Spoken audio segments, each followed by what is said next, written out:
So good morning, my name is Chacon. This interview is about Opus Coffee for Gainesville Business History run by the Inquiry Capitalism program of the History Department at the University of Florida. For us and the public, the information you're providing us is a gift and we really appreciate your time. This interview will be part of the UF Oral History Collection and UF Digital Collection, and it'll also be on YouTube. Just to start us off, please introduce yourself, your full name, and could you spell it for me? I'm Timothy Larson. Spell out the first and last name. Okay, Timothylarson. And my name is Bret Larson, Bretlarson. Thank you. So just to start, tell me a little bit about your background and where you're from. We both grew up in Miami, just in the South Miami area, and so the background, like how we started Opus and all that, or just about yourself and how you got into the coffee industry. We both went to, actually we were both at Miami Killian High School. We were both on the swimming and water polo team together, and our part-time job my junior year, I had some friends. A part-time job was at a coffee shop in South Miami Hospital, and so I started working as a barista. There was only like 3 or 4 of us.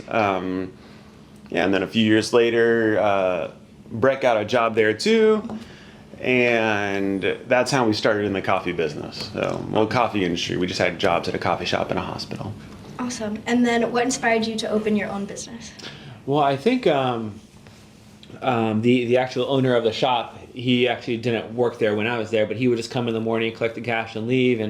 That sounds good. And I was like, yeah, why not? That sounds like what I want to do. And so we were actually working extremely hard and doing everything, and for this guy kind of running the shop while he was he had just another job. And so I think there was one afternoon we just looked at ourselves and we were like, I think we can do this.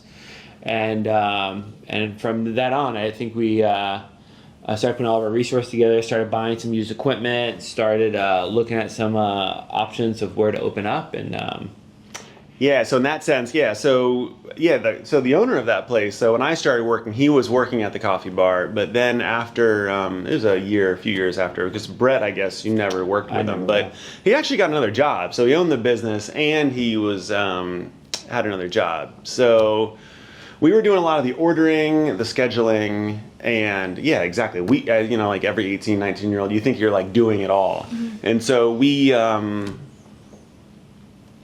like Brett said, we made proposal books, started researching places, and actually we knew, because this was in a hospital, that's what we knew, how to run, so that's what we just decided to do. Yeah.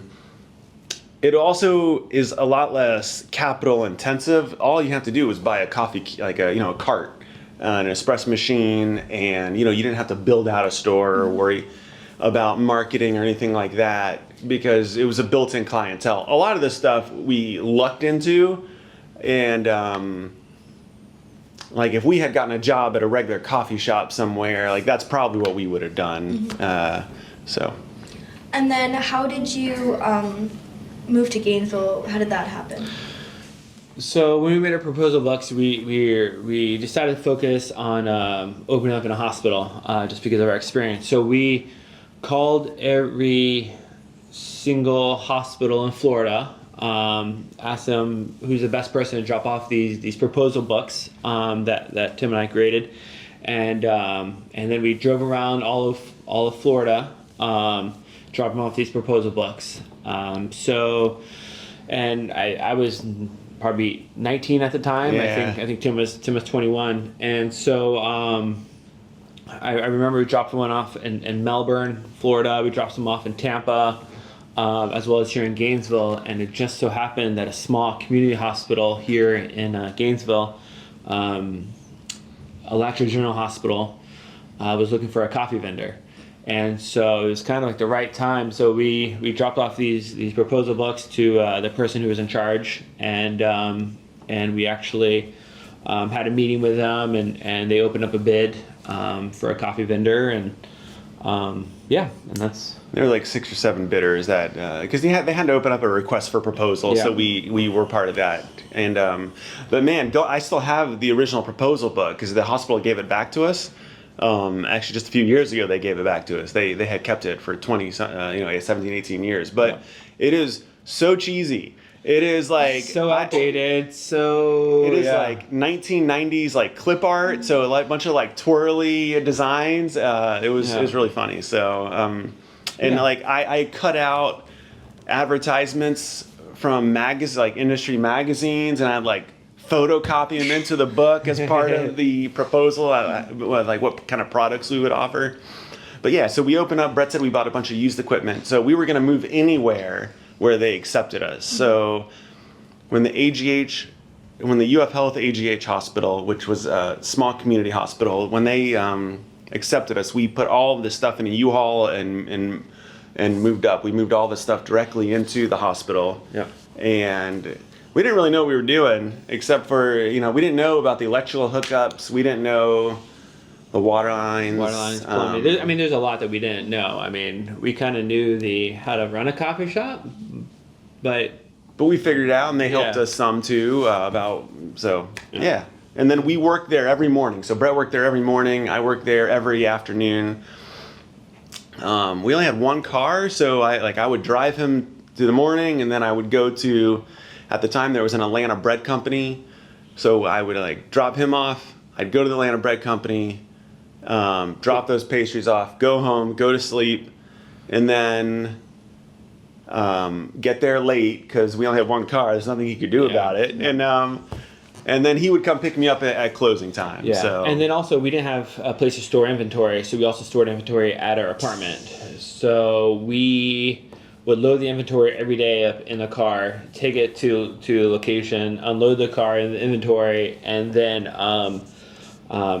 Tim would make that run, go home, Yeah. and then make it back, and then we'd load that inventory back up into our car. This is also some of the times where we didn't have distributors for a lot of stuff, so we'd actually make trips on the weekend down to Miami to pick up some more. Oh, that's right. Some more goods Yeah. and stuff like that. So yeah, it was. I mean, I think we just had the mindset of just kind of doing everything we can to succeed and try to make everything go smoothly and such. Yeah. So what was the turning point when you realized it was time to expand beyond the hospital?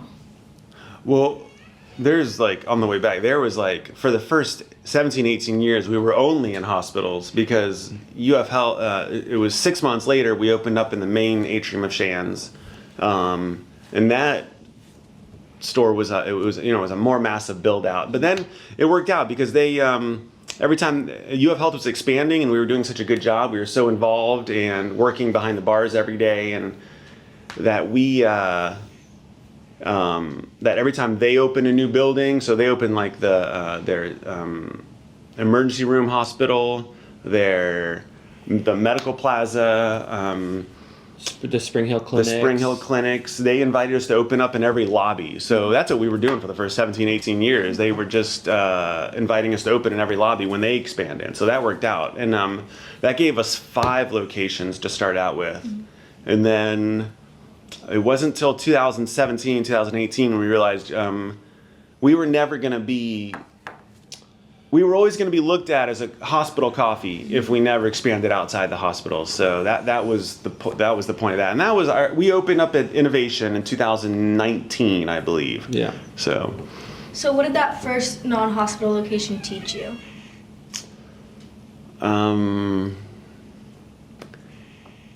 What did it teach you? We had to be. Well,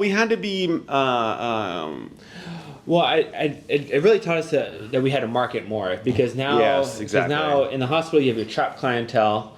Outside of a hospital, we don't have. And now you're competing against a bunch of other coffee shops. So we really had to up our marketing game.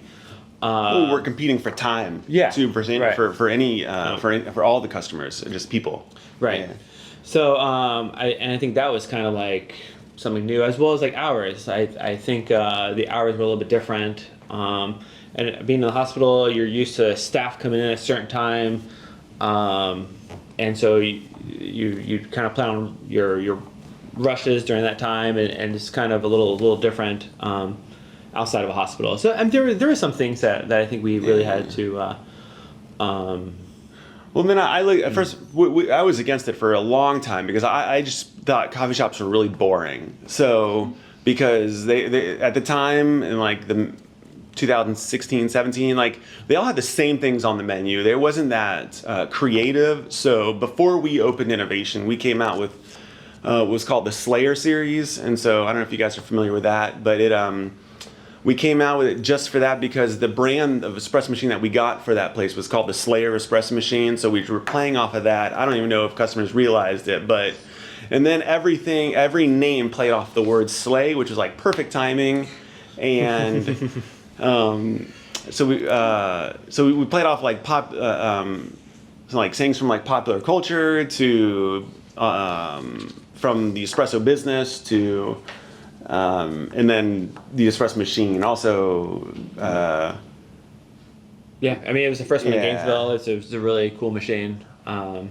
But also, I mean, we not only had the basic drinks, we also had the Slayer series, and the Slayer series were very unique, and no other coffee shop had something like that. And so now a lot of the local places have their own like specialty or like seasonal lines or like to those coffee shops. So what's the creative process when creating the series? Well, for the Slayer series, we looked at I tried to look outside of coffee to see what desserts pair well together. Like honestly, I looked at like what cheeses, like what jam and cheese go to, like just different combinations that work. Different food business, different food lines that people that is unique. So that's why. Like we came out with the Slay Like Bay, which is like plays off the word slay, but like it is like lemonade, pineapple, and mixed with the nitro. So we thought like the smoothness of the nitro would play off well with the like the sweetness of like the lemonade. Yeah. It was like the lemon and the nitro would pair well together. Another one is the Christian Slater, which. I would say I told everybody in the beginning it's because he owns a syrup farm in Vermont, which we totally made up. But and I think it was in the menu that it was. That's funny. Like, but anyway, so like the syrup, like we realized that like the real maple syrup, which we actually visited the farm in Vermont that it comes from. But if you use real maple syrup, unlike other sweeteners, it's so subtle and like. But it provides like such a like a mouthfeel that other like sweeteners like where it's like a super subtle sweetness and unique flavor to pair with coffee. So that's why we went with that. Yeah, I don't know. We just looked for stuff outside of like the traditional like coffee flavors and sweeteners at the time. Awesome. So how would you say that you balance growth while maintaining quality? That is like a rebound. So that has been because when we first started, we would train everybody, and when you get to a certain point, you have to when you get to a certain you have to like keep the quality. That is like, but it sometimes like you grow. But you don't have the pieces in place to maintain that quality. So it's like them building up the quality, like restoring it to what is satisfied. And then, there's another opportunity. And then you play catch up. Or now we have dedicated trainers. And we have, so we have like 2 people that will train everybody. That way we know it's unique and that way it's consistent across the board. And even still, like there are locations that will start doing things their own way, which we have to like keep like guard on that. So guard against and keep correcting. And as we've expanded too and created. We now just make things a different way sometimes, so it's simpler and more.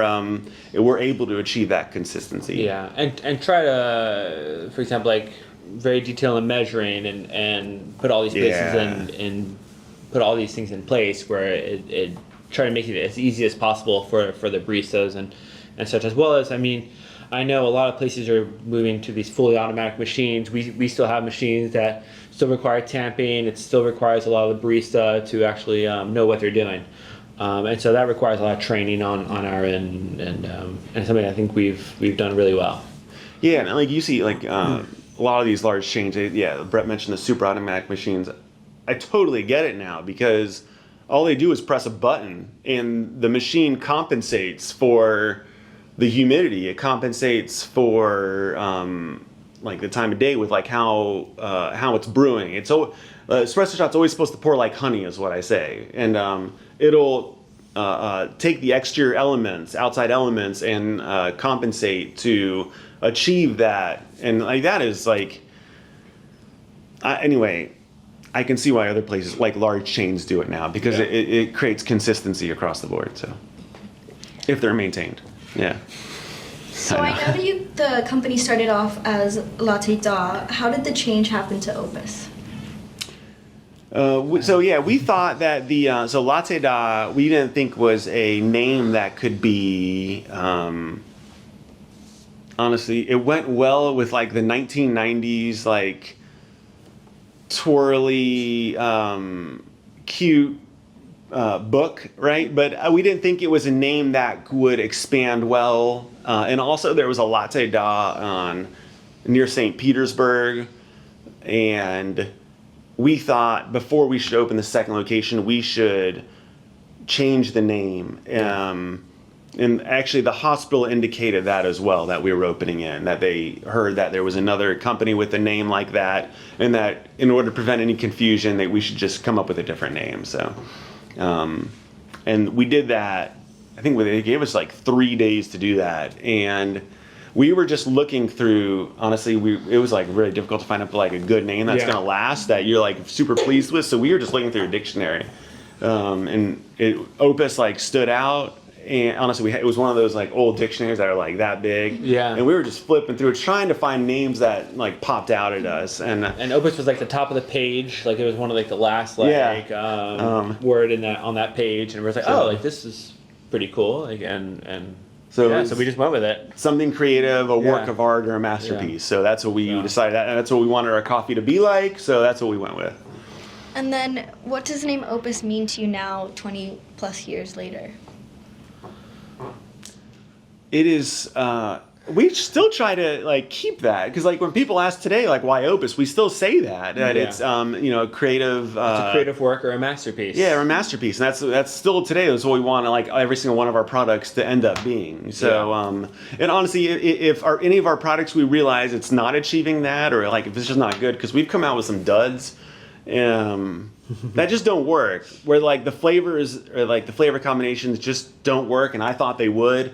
We'll just discontinue it or pretend like it never happened. So I don't know. But I think that word Opus still stands strong in our. Yeah, exactly. It's just it still stands strong to us, and we still believe in that. How have your challenges changed over time and throughout your growth? I'll tackle this in the beginning. So I know in the beginning it was super hard because there was that hospital in Melbourne that also was interested, and we probably could have opened there as well. But we had a lot of friends in Gainesville because I was 21 and he was 19 when we started this, and then when we first opened I was 22 and he was 20, and so we had a lot of friends that were in college here, and the challenges in the beginning was that we had to run this thing 5-6 days a week without fail. We couldn't if our friends were going to a party, for example, we had to be open by 6 a.m. the next day. And or like I remember this one time there was like this organization that our friends were involved in. They were having a field day in the middle of the day on a Friday, and we like really wanted to go, but we couldn't go because and that was really hard.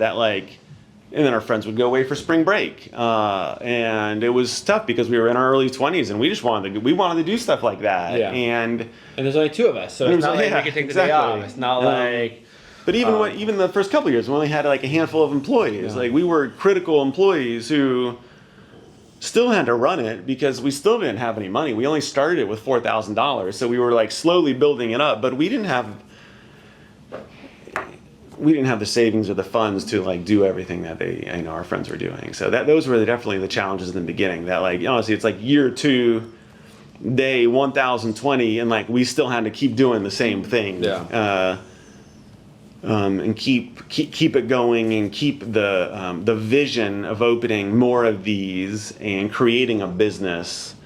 And then the challenges lately have been, once we hired like a lot of employees, now we have like staff that's helping to manage it. My wife has started 3 years ago, and she has taken over a lot of the operations roles, and that is taken a lot off our plates. Now we have such a knowledge of everything. Now it's like all those intricate things, like this is espresso machine's doing this.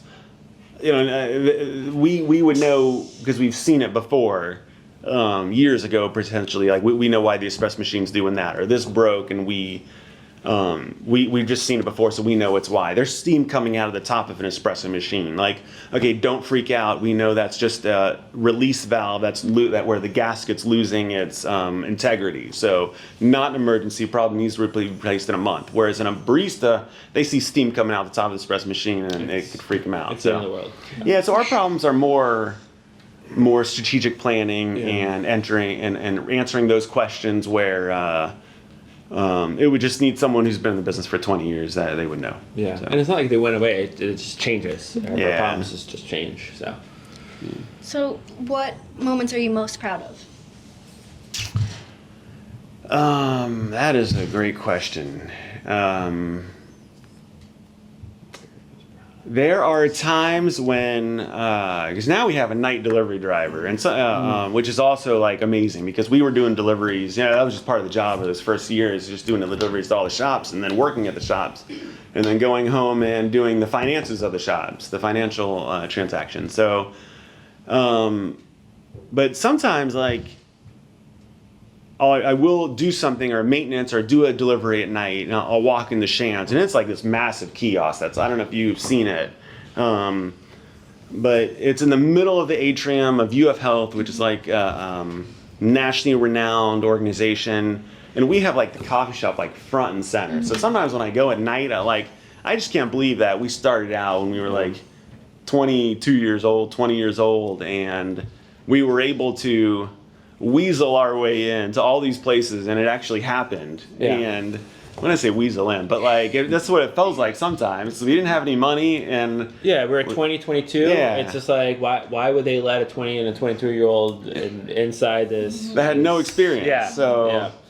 I think and it's funny, just and I do this every once in a while, where you just sit in a location that's just like it's closed, and you're just there with like that location, and you just kind of take it all in, and you just kind of like, wow, like this was like I couldn't imagine that when I was 20 that we'd have 10 locations or 9 locations of a roaster, a warehouse, and people doing deliveries and stuff like that. So I think just sitting down and just taking it all in, it's just amazing.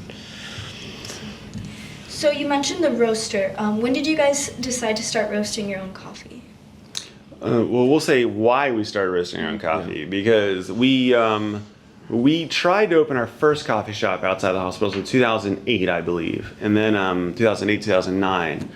And it was on University Avenue, and there was like a multiple things that worked out where, first of all, I thought we had the golden touch, because like we opened in multiple places in the hospitals, and everything was successful, right? But so we thought we could easily do this outside the hospitals, no problem. But that was the whole like marketing thing. Like no one even knew it was outside the hospital, especially none of the students at the time. And we opened this place. Starting day one, I knew it was not going to work out, and we were trying to find a way out of it. So we only lasted 6 weeks, and we had to actually borrow money from our parents to pay off some of the lease, which is like super sad and embarrassing when you're like 30 years old at the time. And it means so in order, because we lost all the money we had accumulated at that point, and then we had to borrow money. So we had to go back. We had to work behind the bar every single day again for like a year. And so I was back at Shands just to save money, because when I worked, that's one less employee we had to pay. But we were there was a coffee delivery that was late one day, and so I got in my car, went to Sweetwater Coffee, and walked in, and there's like 4 employees, and like everyone's happy, everyone's whistling, and I'm like, this is exactly what we're going to do next. We are going to open up, forget another coffee shop for the moment. We are going to open up, we're going to start roasting our own coffee, which will save us money, which doesn't add another location, which will give, well, we already had a warehouse at that time because we had a store stuff. We were renting a warehouse at the time. So, and this was the next part of the coffee business we were gonna self-supply our own coffee and start the roasting business. So at the time we were buying coffee in Atlanta as well as buying coffee in Washington State, and so I think it was the next move, is the next smart move was to, you know, let's just start roasting everything in house. You keep the quality up, and that's what we started doing.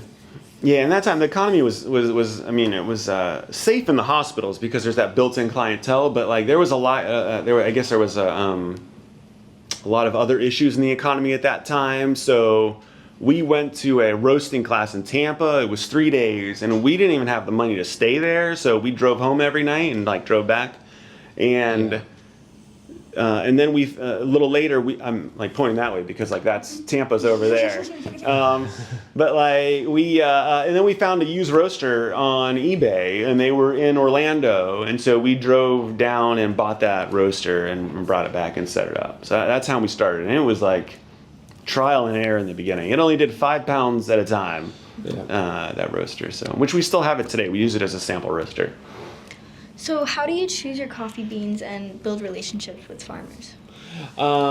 That's a great question. So, how do we choose coffee beans? So we probably get anywhere from probably around 12 different coffees currently. We work with several importers, a couple that are big, and some that are really small, and some that are really niche. We work with one that works directly with female producers, and so we really we've had the opportunity to visit some of these producers and actually talk to them, as well as had a chance to go visit farms in Guatemala and Costa Rica and Nicaragua. So we choose our coffee that basically is traceable, that it basically allows us to go and actually visit. I would say about 90% of the coffee we can probably, we know what farm it comes from, the farmer, and if we wanted to, we can probably book a flight and actually visit that farm if we wanted to. So all that's really important to us. I think a lot of these big chain places, they don't have that. The traceability is just not there. And so having that relationship, and especially providing feedback to the farmer about their coffee, it's one thing where the farmer appreciates feedback, because a lot of times the farmer will actually sell the coffee and they don't hear about their coffee at all. Mm-hmm. And so what's cool and unique is actually speaking to the farmer and telling them, hey, you know, your coffee was really good. Hey, like this is a little bit different than the previous year. Is there a reason why? And it kind of create a dialogue, and they're like, oh yeah, like we just had less rainfall or the soil and stuff like that, or we just tried something a little bit different. So I think maintaining that relationship really sets us apart from other places, and that's why we try to source our coffee beans, ones that we have relationships with. How have you seen the coffee industry change over time?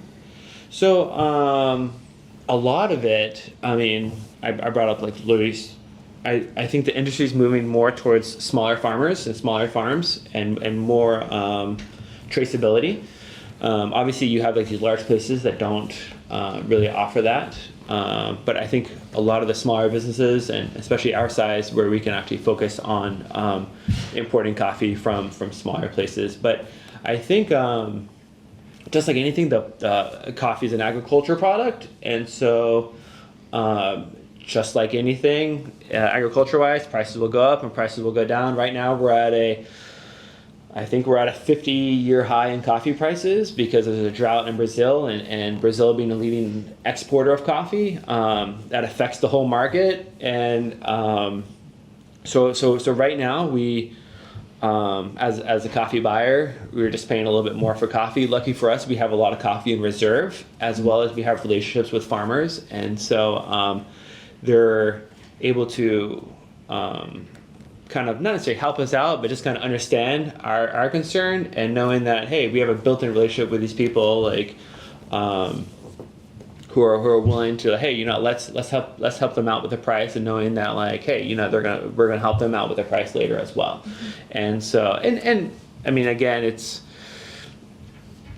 the prices go up and down, and yeah, so it's much different right now. We're paying 3 or 4 times more than what we were paying probably around 10 or 12 years ago for coffee. So it's wild, but these are just the times we're at.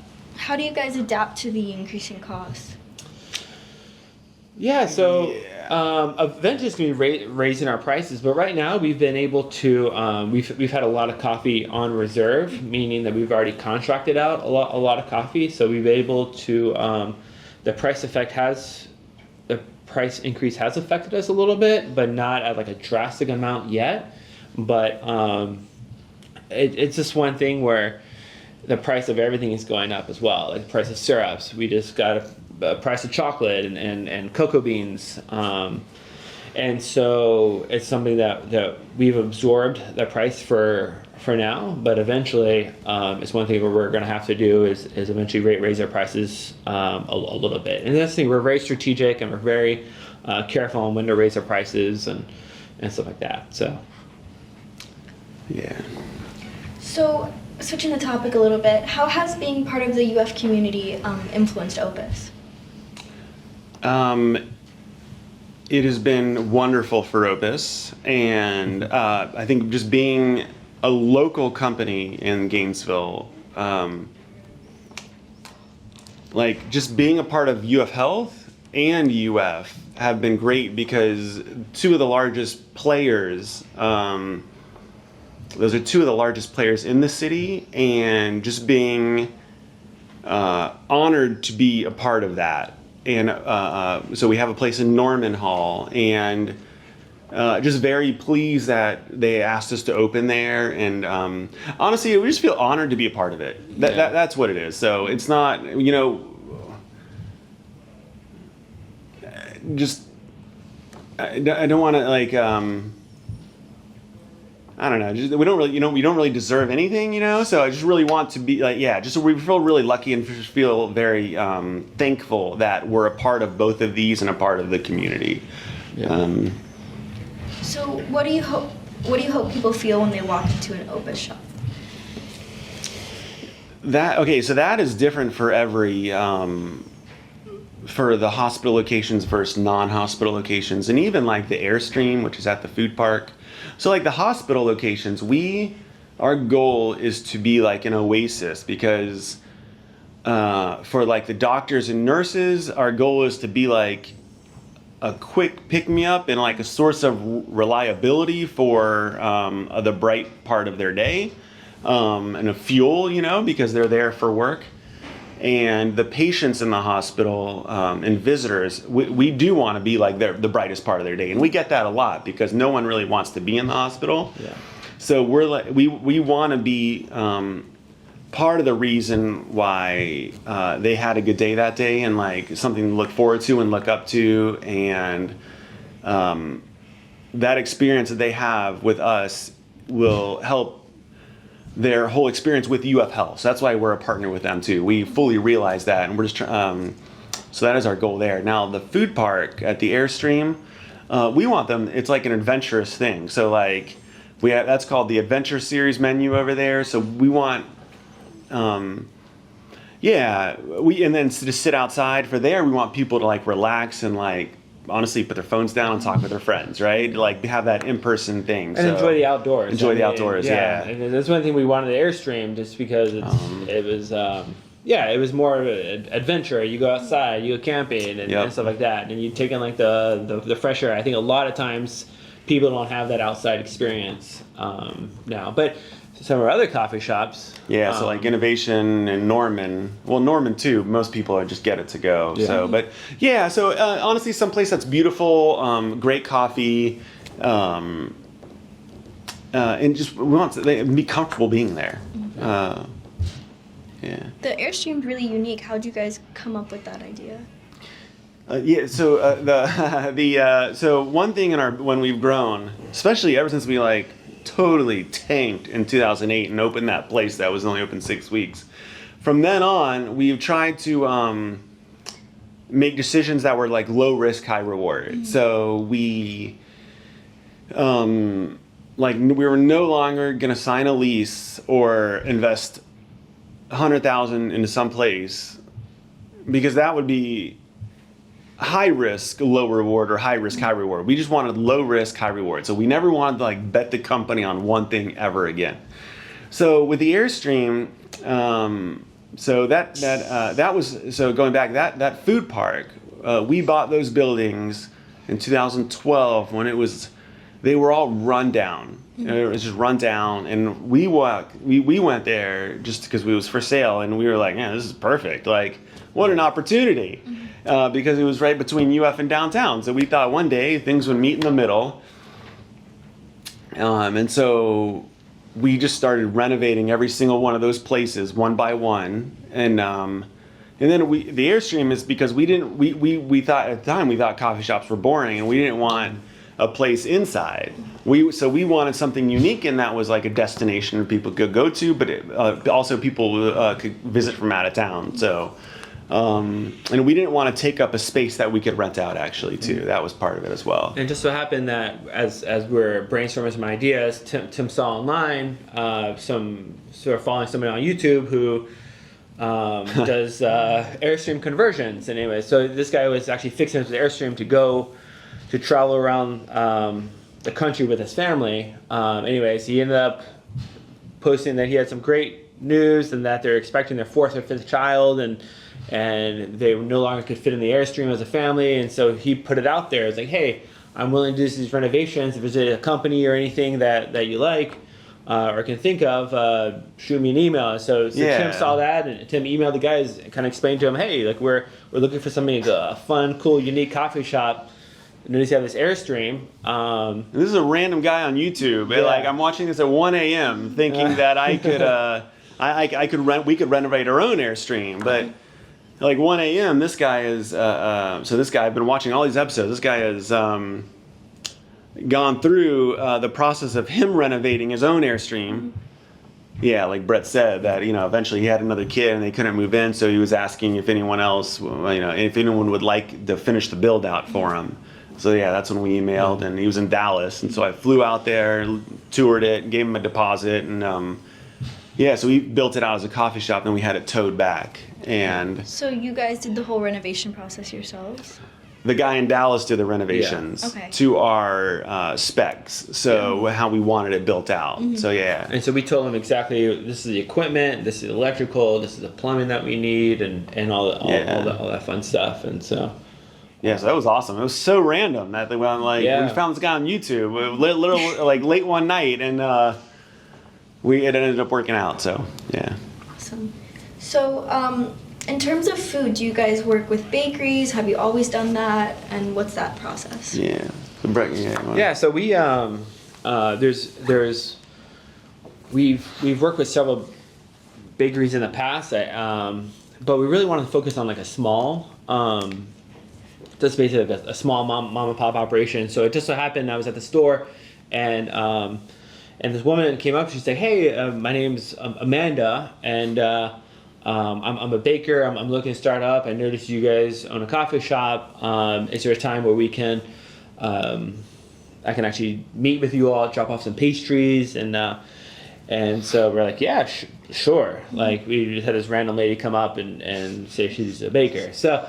And she apparently does farmers markets as well. So we're thinking, okay, like she knows how to bake. And so when we actually had a meeting in the atrium, she brought her baked goods, and we're like, wow, these are actually really, really good. And so she was actually baking out of her house. I don't know if she knew the size of how many coffee shops that we had, but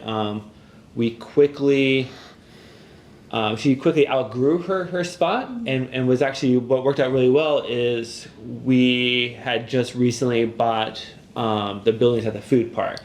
And so one of the things that worked out really well is like, hey, like, have you thought about, we have this property, we have this thing, we can help you build it out as a baker, and then you can also supply our baked goods. So, so we actually end up. I think it took 6 to 8 months of building out this spot for her, and so right now she does all of our baking. We also so it's a husband and wife team, which is really fun, and notice like starting out, like we started off really small, and somebody actually gave us a chance, and I think it was awesome that we had the opportunity to give her a chance, and she really like flourished, and she really grew into a really successful business that she has right now. But we also have the Opus Kitchen as well, which is actually just a little down the street from our roaster, which we do a lot of our sandwiches, a lot of our food items, and we also partner up with another small business called Fehrenbacher's, where we get a lot of chicken salad and a lot of savory items from them as well. So we like to partner up with smaller businesses, as well as we also like to do a lot of stuff like our own. So Awesome. So she has her own place and she's still supplying? yeah, it's called Baker. It's at the 4th Ave Food Park. She sells out. She does wholesale. She does a lot of wholesale to us, as well as she also opens her shop to the public, but she sells out really, really quickly. So it's one of those things where you got to get there early for a lot of her baked goods. So awesome. If you could give advice to yourselves when you were first starting out, what would you say?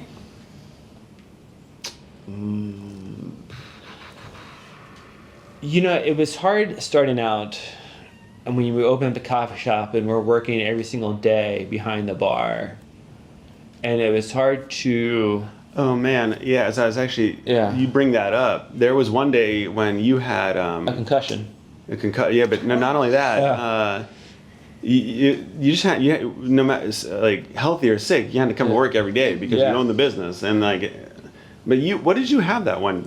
I had a concussion. No, but you had the fever, the flu. But what was it? Swine flu. So he had swine flu one day and he had to go to work. And he's like making deliveries and like he's like falling over. And then it was Christmas Eve one day. Yeah. Anyway, yeah. So like you went to work with swine flu one day. But I don't think the hospital would. no, the hospital that. definitely would not. So that was a long time ago. Feel free to edit that out. Yeah.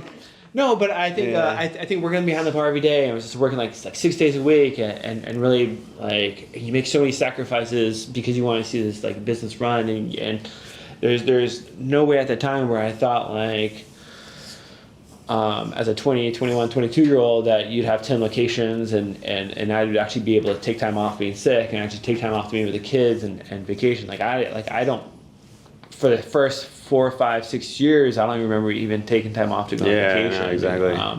And so I think any advice I would say, honestly, just stick with it. I didn't know if there was ever going to be a light at the end of the tunnel, but there was, and so. If this is the light, then if we have reached it, I don't know. So 42. There's still more to go. Yeah, exactly. But it's gotten a little bit easier. But I think 42-year-old Bret would tell 20-year-old Bret just stick through it. Keep doing what you're doing. It's going to work out. So it'll get a little bit easier. So. Yeah, I don't know because like if I knew now what I knew then how hard it was going to be in those first 10 years, then. I'm glad I didn't know. So, because I don't know if I would have carried through because that was quite a commitment that I didn't realize I was signing up for. Mm-hmm. And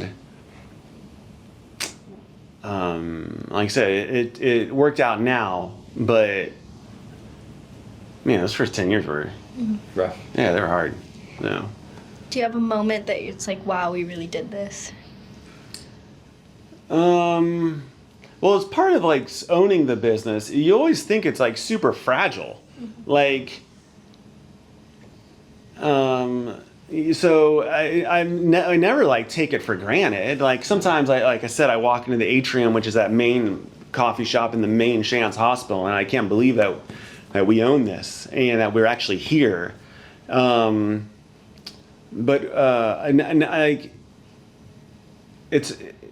it's always a work in progress. So you're never really like, at least I'm never like taking it for granted and be like, finally, Yeah. That's it. Done. Like, that's not. It's always a work in progress. Yeah, So. and there's always stuff that comes up. It's I think we've touched on this earlier. It's not like we're sitting back and relaxing and just not doing anything now. It's just change. And I think for me, I think sitting at the food park, and I had done this probably about a year ago. I'm just sitting at the food park. I think I had to fix something at the Airstream, and I'm sitting back, and people are enjoying their food at the food park, and the lights are on, the Airstream's lit. I'm just like, wow, this is really nice. Like, this is just like, yeah, exactly. Yeah, so that we did all that. So yeah, there was time in the beginning where it was just for like the first few years. This doctor walked up in the main atrium of Shands, and he was like, "Hey, so who owns this place?" And I'm like, "I do." Mm-hmm. And my brother and I, we own it. And he's like, no, you work here. Who owns it? And I'm like, no, like, we started this. We own it. And he's like, no, like, you're the manager probably, but who owns it? And he never believed us. Yeah. Like, I know. Which is funny, but yeah. So what's the dynamic like working with your brother? It has been fine. Luckily, like, we have an older brother too who lives in South Florida, but we all get along really well. Yeah. I know sometimes there's fallouts or they don't get along well with their siblings, and maybe that is like a control thing, or maybe it's they want independent. I don't know, but like we get along really well. We've always got along really well. So, did you always know you wanted to work together, or it kind of just happened? I think it just happened because we were working at the coffee shop together back in the day. I think for as long as time, since I was like 10, 11, 12, I knew I wanted to start my own business one day. I just didn't know in what. Right. And I think I wanted to start a restaurant. That quickly changed. Yeah, exactly. Yeah, and I think owning our business, I think a lot of it runs in our family. Both of our grandfathers owned their own business. Yep. And so, and I remember we'd always spend time at one of my grandfather's shops in Coral Gables, and really took in a lot there. And and we just thought it'd be really cool to, maybe it runs in our blood. I don't know. So you would say that was like an inspiration for you? Yeah, I'd say. Oh, totally. Yeah. Okay. And then where do you hope to see Opus in the next 10 years? That's a great question, because we do want to do like low risk, high reward bets. So people ask us to open all the time, and we always decline in places. And I think for the short term, we're going to keep working on just trying to get better as a company and like improve quality, just being as creative as possible. And like right now we're at a level where like our infrastructure behind the scenes supports the 10 coffee bars we have. And if we open more coffee shops, then we need more infrastructure on the back end. And like, I'm not really sure if we want to do that. We'll just see what opportunities come across. So that is basically the plan right now. Mm-hmm. Yeah. And then how do you decide what location like to really jump at? Like to open up, and stuff like that. Well, I think Tim mentioned low risk, high reward. But that's the thing. I think we're like right where we're at right now. It's a pretty sweet spot, I'd probably say. Yeah, and exactly. we're not saying we wouldn't open up another coffee shop. I think it just has to really fit into what, and we gotta make sure like the back end, like we're well prepared and stuff like that. So. Like these places on University Avenue here, they like the rent is so high that like that'd be a great spot to open, I think, but it'd be like one of the high risk, high reward. You know, it'd just be complicating and not actually like complicating our time and resources as opposed to like improving Opus as a company. So that's what we would look to do. Mm-hmm. Yeah. And then lastly, do you feel like you've created your masterpiece? Wow. Going back, it's always a work in progress. So I don't think we're going to be able to say that until TBD. You know, I don't know. I'm pretty proud of what we've done so far. I think we're working towards the masterpiece, and I think it's come together. But I don't think we're I don't even know if I could define the masterpiece. Like Yeah. once you've created it, others will probably may have to define that for us one day. So I don't see being in the middle of it all and always seeing it as continuing something you can continually improve on. I don't. Yeah. And I think a lot of Let people, other people say that. a lot of people on the outside Yeah. perspective they don't see Yeah. like the back end of everything that the company does and Yeah. maybe problems that arise and stuff like that. So they may see like the flowery part and like, oh, Opus is like great and Opus is, but on the back end we're just like, okay, like we got to fill voids, we got to fix this, we got to. Yeah. There's always more work. So I don't think there's a time where we sit back and be like, okay, this is the masterpiece, it's done. I know. It's not like a painting where it's finished. So Yeah. and like Tim said, I don't think we'll ever be the judge of Yeah. of that. So. Well, thank you so much for your time and for sharing Oh, your story. our pleasure. Yeah, So, thank great. you. Perfect.